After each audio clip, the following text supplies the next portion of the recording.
30-40 ہزار بچوں سے حل نہیں ہوتا. وہ مسئلہ اس وقت حل ہوگا جب میں 3-4 ملین لوگوں کو پڑھا رہا ہوں گا, اور انشاءاللہ یہ یونیورسٹی وہاں پہنچے گی جلدی. ایجوکیشن کے ساتھ ساتھ یہ جگہ دیکھ کر لگتا ہے کہ اسٹوڈنٹس کا ایکسٹرا کریکولر ایکٹیویٹیز بھی آپ کا پرائم فوکس ہے.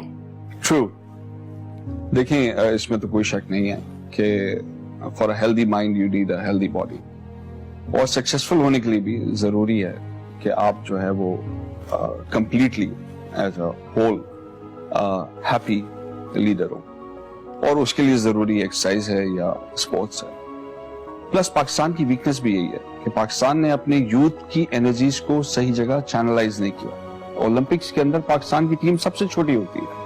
سو اگر ہم یہ موقع دیں اسٹوڈنٹس کو کہ وہ ڈفرینٹ فیلڈز میں جائیں اور ڈفرینٹ اپنی انرجیز کو چینلائز کریں صحیح جگہ پہ, تو وہ بہت زیادہ آگے نکل سکتے ہیں فیوچر میں. بسم اللہ الرحمن الرحیم. یہ وہ مبارک جگہ ہے جہاں پہ اقرا یونیورسٹی سٹارٹ ہوئی تھی 1998 میں. یہ جو بلڈنگ آپ کو پیچھے نظر آ رہی ہے یہاں پہ, اور یہیں سے پھر آگے مختلف شہروں میں پہنچی. اب اقرا یونیورسٹی کا الگ ٹاور ادھر سامنے ہی بن گیا ہے, تو یہ جگہ جو ہے یہ اقرا یونیورسٹی کے اب استعمال میں نہیں ہے. اب اس کو میں پرسنل اپنے ڈفرینٹ وینچرز جو ہے وہ یہاں پہ سٹارٹ کرتا ہوں. Most of them are social ventures.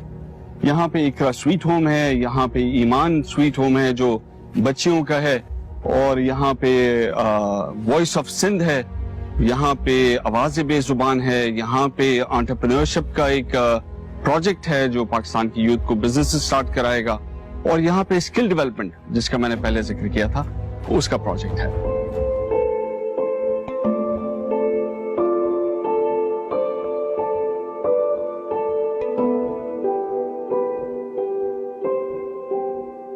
Pakistan کے تعلیمی نظام کی سب سے بڑی ویکنس جو ہے وہ اسکل ڈیولپمنٹ رہی ہے. اسی وجہ سے ہماری لیبر پروڈکٹیوٹی بھی ریجن میں کم ہوتی گئی ہے. یہ وہ پروجیکٹ ہے جس میں نہ صرف ہنر سکھایا جاتا ہے بلکہ ساتھ میں ان کو جاب بھی کرایا جاتی ہے. وہ عورتیں, وہ بچے جو افورڈ نہیں کر سکتے, جن کو اپنے پاورٹی سے نکلنا ہے اور ہنر سیکھنا ہے, وہ یہاں پر آتے ہیں, اور ڈزنس کے حساب سے یہ پورا کوریڈور جو ہے یہ اسکل ڈیولپمنٹ کے لیے ہم نے یوز کیا ہے. یہاں پہ ان کو یہ اسکل سکھا کے پھر فیکٹریز میں, گارمنٹ فیکٹریز میں امپلائمنٹ بھی مل جاتی ہے.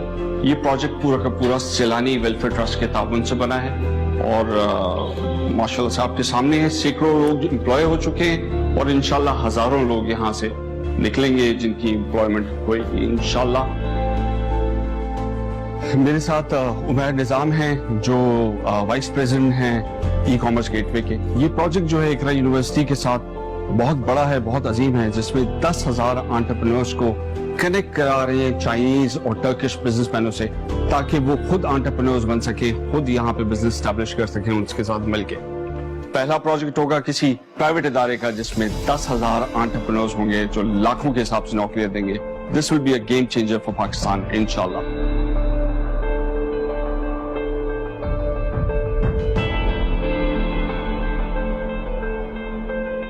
یہ one of a kind project ہے آواز بے زبان, جو ماشاءاللہ سے کوئی 500 کے قریب اسٹوڈنٹس اینڈ والنٹیئرز مل کے چلا رہے ہیں. یہ صرف اقرا یونیورسٹی کے اسٹوڈنٹ نہیں بلکہ بہت سارے ڈفرینٹ آرگنائزیشن کے اسٹوڈنٹس ہیں, ڈفرینٹ یونیورسٹیز کے اسٹوڈنٹس ہیں جو یہ چلا رہے ہیں. یہاں پہ ہم لوگ, یہ لوگ جو ہیں بچے, میں آپ کو ملاتا ہوں مینیجر سے, یہ ان کا آپریشن تھیٹر ہے جہاں پہ ریبیز اور ڈاگ بائٹ کے جو ایشوز ہیں, ڈاگ کی نیوٹرنگ کے, وہ ہوتا ہے. اور یہ ان کا آرفنیج ہے جس میں یہ ساری کی ساری کیٹس جو ہیں, جو اسٹریٹ کیٹس ہیں, جو یتیم ہو گئی ہیں یا جو بیمار ہو گئی ہیں, کسی کو کوما ہو گیا ہے, کچھ ہو گیا, ان کو یہاں لاتے ہیں اور لا کے ان کو ٹریٹ کرتے ہیں. ادھر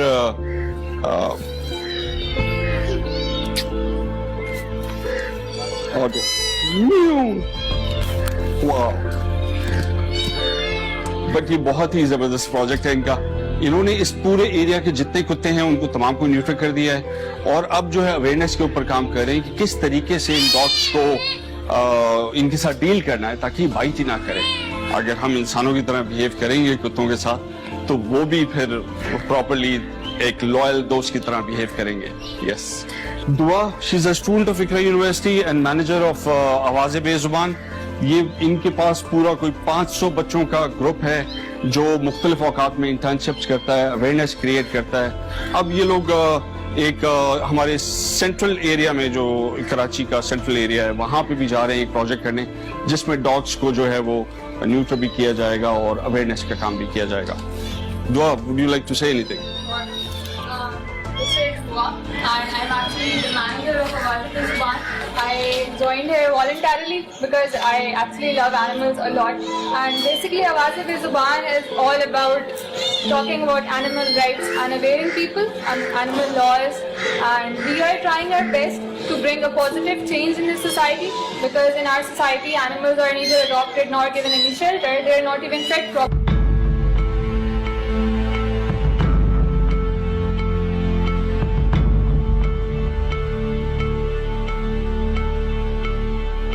میری لائف کی سب سے بہترین چیز اگر کوئی ہے تو یہ ہے, میں سمجھتا ہوں میری سکسیس اگر لائف کی ہے تو اس کی وجہ سے.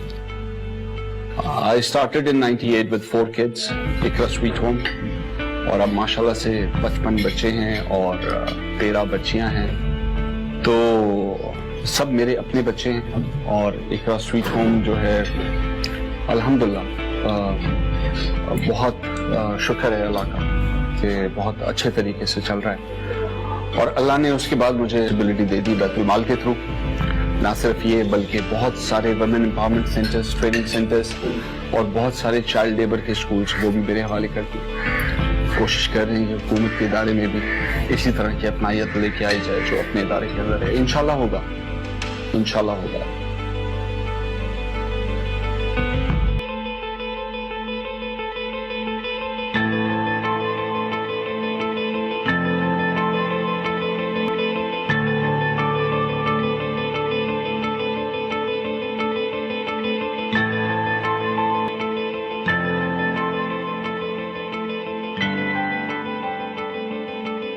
ڈاگ بیسکلی فری ہے, اس میں 1 روپیہ بھی چارج نہیں کیا جاتا, کوئی کیش کاؤنٹر نہیں ہے. اور روزانہ کے قریب کوئی اباؤٹ 500 لوگوں کی یہاں پہ او پی ڈیز ہوتی ہیں, اور اس کے علاوہ دوائیاں فری دی جاتی ہیں. جو سب سے بڑی ڈیفیکلٹی یہ ہے کہ کنٹینیوس لیول پہ اس کے فنڈز جنریٹ کرنا, اس کے خرچے تقریباً 2 ارب روپے سالانہ کے ہوتے ہیں.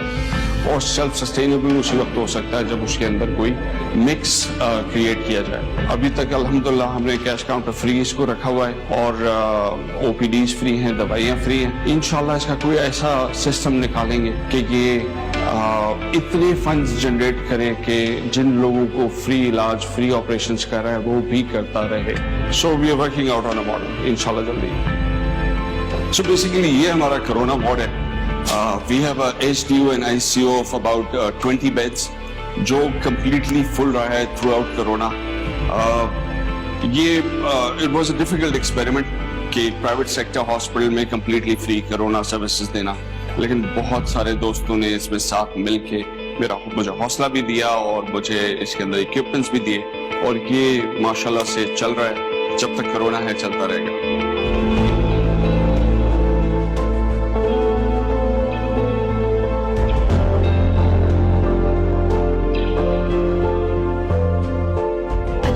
پالیٹکس میں قدم رکھا یا پہلے سے اس میدان میں آنے کی تیاری تھی؟